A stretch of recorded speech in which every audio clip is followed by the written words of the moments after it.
कुरैश मक्का ने तो अपनी खास जिद और ठटाई में कुरान को इस मौक़िफ़ के तहत तर्क कर दिया था कि ये अल्लाह का कलाम नहीं है, और मोहम्मद सल्लल्लाहु अलैहि वसल्लम ने इससे अपनी तरफ से खड़ लिया।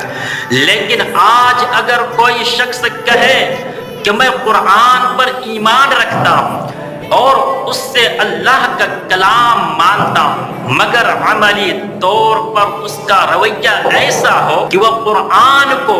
लायक-ए-इतना ना समझे, ना उससे पढ़ना सीखे, ना कभी उसके पैगाम को जानने की कोशिश करे, तो फिर यही कहा जाएगा कि कुरान को हमने छोड़ दिया,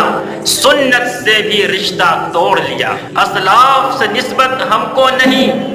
इस दौर से हम बेनूर हुए। अब दीन रहा जब हम में नहीं, दुनिया में तो हम कमजोर हुए।